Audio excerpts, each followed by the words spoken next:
और मुख्यमंत्री नीतीश कुमार अपने समाज सुधार अभियान के तीसरे पड़ाव में आज सासाराम में हैं और आप इससे कुछ देर पहले जीविका दीदियों को सुन रहे थे। चलिए बढ़ते हैं खबर 1 मिनट और देखते हैं तमाम बड़ी खबरें। शराब तस्कर चाहे तस्करी के लाख तरीके अपना ले, वो पुलिस की नजर से बच नहीं सकते, खासकर तब जब मुख्यमंत्री खुद समाज सुधार अभियान पर हैं और शराबबंदी पर किसी को भी छोड़ने की बात नहीं कह रहे हैं। गया के बाराचट्टी में ऐसे ही कुछ शराब तस्कर पुलिस की गिरफ्त में आए हैं, जो सब्जियों की बोरियों में शराब रखकर तस्करी कर रहे थे। बाराचट्टी में गाड़ी जांच के दौरान गाड़ी पर लोड सब्जियों की बोरियों को देख पहले पुलिस को शक हुआ। उत्पाद विभाग की टीम ने गाड़ी पर लदी सब्जियों को पहले उतरवाया और बोरियों से सब्जियों को हटाने पर सभी की आंखें खुली की खुली रह गई। सब्जियों की इन बोरियों से पुलिस ने 1 नहीं 2 नहीं लगभग 800 विदेशी शराब की बोतलों को बरामद किया है। मौके से पुलिस ने 792 बोतल विदेशी शराब के साथ 2 तस्कर को गिरफ्तार किया है। गिरफ्तार तस्करों का कहना है कि वे सब्जियों की आड़ में झारखंड से विदेशी शराब लाकर जिले के विभिन्न इलाकों में सप्लाई करते हैं। सूर्यमंडल जांच चौकी के पास पुलिस की कार्रवाई से शराब तस्करों में हड़कंप है।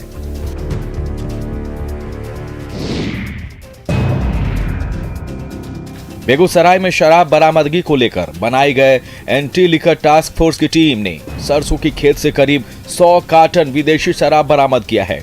दरअसल टीम को सूचना मिली थी कि रतनपुरा यूपी के डुमरी गांव स्थित सरसों की खेत में नए साल के जश्न के लिए शराब की बड़ी खेप मंगाकर रखी गई है। इसी सूचना पर सरसों खेत में छापेमारी कर पुलिस ने करीब 100 कार्टन विदेशी शराब को जब्त किया है। बरामद शराब की कीमत लगभग 10 लाख रुपए बताई जा रही है। तस्वीरों में साफ देख सकते हैं कि रात के अंधेरे में पुलिस किस तरह सरसों खेत में छापामारी कर रही है। बरामद शराब को रतनपुरा थाना लाया गया है। पुलिस का कहना है कि न्यू ईयर पार्टी से पहले शराब तस्कर इलाकों में शराब की खेप पहुंचाने की ताक में हैं। तस्करी के लिए कई तरीके अपना रहे हैं, लेकिन पुलिस भी पूरी तरह से तैयार है। शराब तस्करों की हर गतिविधियों पर पुलिस की नजर है और जिले में शराब के खिलाफ लगातार छापेमारी जारी है।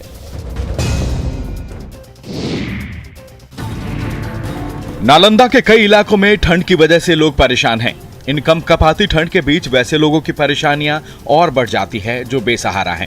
ठिठुरते ठंड में ठौर की व्यवस्था नहीं है, खासकर वैसे लोग जो सड़क किनारे रहकर गुजर बसर करते हैं।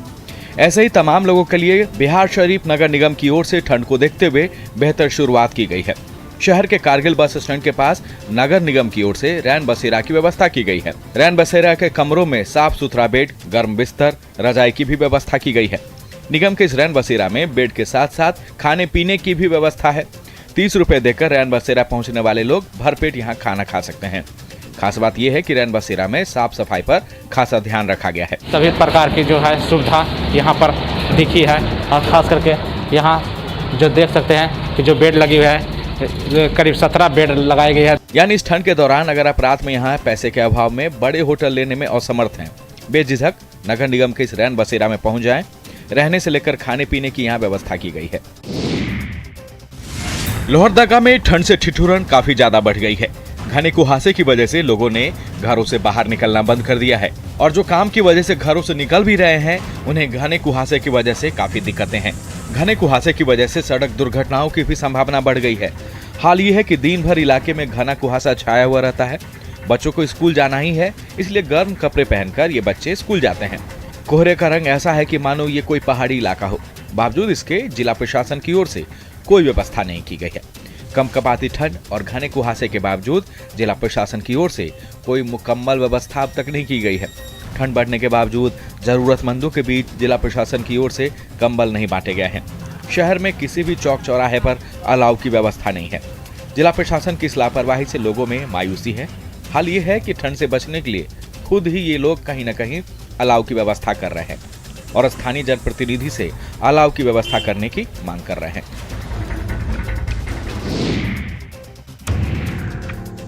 नीलगाय के आतंक से बिहार के किसान परेशान हैं। राज्य के कई इलाकों में ये नीलगाय खेतों में लगी फसलों को खा जाते हैं। दर्जनों की संख्या में खेतों में पहुंचकर ये नीलगाय फसल खाने के साथ साथ खेतों में लगी बालियों को भी रौंदे देते हैं। दानापुर के फुलवारी शरीफ के किसान भी नीलगाय के आतंक से परेशान हैं। चूंकि इतनी संख्या में नीलगाय को हटाना ग्रामीणों के वश में नहीं, इसलिए फसल बर्बाद होते देखते रह जाते हैं। चिलबिली पंचायत के किसान इन दिनों नीलगाय से खासा परेशान हैं। यहाँ के किसान जो भी फसल खेतों में लगाते हैं उसे ये नीलगाय या तो खा जाते हैं या फिर बर्बाद कर देते हैं। कई बार वन विभाग से नीलगाय को हटाने के लिए शिकायतें भी की गई है, लेकिन शिकायत पर अब तक कोई सुनवाई नहीं की गई। हालांकि नीलगाय की संख्या अब और नहीं बढ़े, इसे लेकर राज्य सरकार ने यह फैसला लिया है कि नीलगायों की नसबंदी की जाए ताकि इनकी संख्या में बढ़ोतरी ना हो। कई इलाकों से नीलगाय की नसबंदी की मांग किसान पहले से ही कर रहे थे। किसानों की इस मांग पर सरकार ने अब साथ दे दिया है।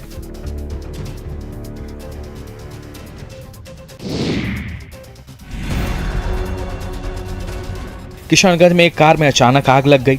बहादुरगंज थाना क्षेत्र में सड़क किनारे खड़े इस कार में अचानक आग लग जाने के बाद लोगों की भीड़ जमा हो गई। रहमानगंज और गुड़ाबारी के बीच NH 327 पर इस बर्निंग कार के पास लोग जाने से भी डर रहे थे, इसलिए दूर ही रहकर इस बर्निंग कार का वीडियो बना रहे थे। जब तक दमकल की गाड़ी कार में लगी आग को बुझाने पहुंची, तब तक कार का अधिकांश हिस्सा जल चुका था। काफी मशक्कत के बाद कार में लगी आग को बुझाया जा सका। माना यह भी जा रहा है कि कार में विदेशी शराब की बोतलें रखी हुई थी और कार में आग लगने से इसने विकराल रूप ले लिया। इधर कार में आग लगने के बाद शराब की बोतलों को कार में ही छोड़कर कार सवार मौके से फरार हो गया। पुलिस भी फिलहाल मौके पर पहुंचकर इस मामले की जांच में जुट गई है।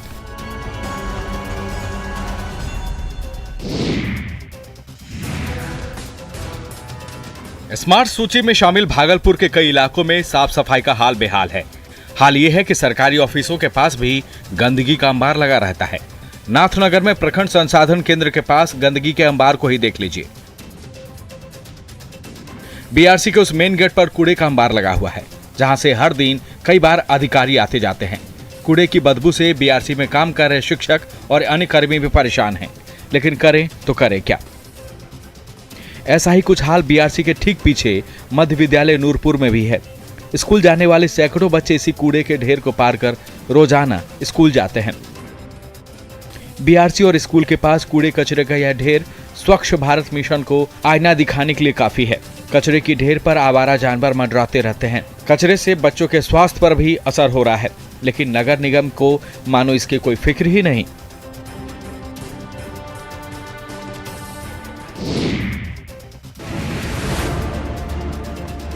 गोड्डा के कई इलाकों में आज भी लोग मूलभूत सुविधाओं के लिए तरस गए हैं। किसी इलाके में लोग बिजली के इंतजार में हैं, तो कहीं पानी की दिक्कत है। सदर प्रखंड के समझेर गांव की बदहाली की इस तस्वीर को ही देख लीजिए। गांव के लोग आज भी सड़क जैसी मूलभूत सुविधाओं से वंचित हैं। गांव को जोड़ने के लिए 2 रास्ते जरूर हैं, लेकिन दोनों ही रास्ते मिट्टी के हैं और दुर्लभ भी। सालों से इसी रास्ते से यहाँ के लोग एक गांव से दूसरे गांव जाते हैं। इलाके में पक्की सड़क नहीं होने से पुल के अंदर घुसकर लोग गांव तक जाते हैं। ऐसा भी नहीं है कि सड़क को लेकर अधिकारियों से शिकायत नहीं की गई, लेकिन बार बार शिकायतों के बावजूद अधिकारियों की ओर से इस मामले पर कोई ध्यान ही नहीं दिया गया और लापरवाही की वजह से एक अरसे से यहाँ के लोग सड़क के लिए तरस गए हैं। ऊपर से सड़क नहीं होने की वजह से बरसात के दिनों में इलाके में हालात और भी बदतर हो जाते हैं।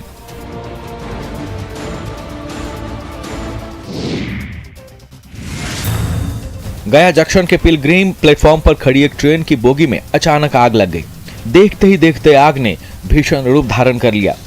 आग लगी की खबर मिलते ही फायर ब्रिगेड की गाड़ियां मौके पर पहुंची और आग पर काबू पाने की कोशिशों में जुट गई, लेकिन दमकल की गाड़ियों की कोशिशें पूरी होने तक पूरी स्लीपर बोगी जलकर राख हो गई। दरअसल कोविड के दौरान लोगों की सहायता के लिए कई ट्रेनों में आइसोलेशन सेंटर जैसी व्यवस्था की गई थी। इनमें से एक ट्रेन गया जंक्शन पर खड़ी थी और प्लेटफॉर्म पर लगी इस आइसोलेशन ट्रेन की एक बोगी में अचानक आग लग गई। प्लेटफॉर्म पर मौजूद लोगों का कहना है कि शुरू में बोगी से धुआं निकल रहा था और देखते ही देखते आग ने पूरी बोगी को ही खाक कर दिया। बोगी में लगी आग को बुझाने के लिए फायर ब्रिगेड की कई गाड़ियां भी मौके पर पहुंची, लेकिन तब तक काफी देर हो चुकी थी। आग की लपटों में पूरी बोगी राख हो गई। आइसोलेशन वार्ड के लिए खड़ी इस ट्रेन में 6 बोगियां हैं, जिसमें से एक बोगी आग में खाक हो गई।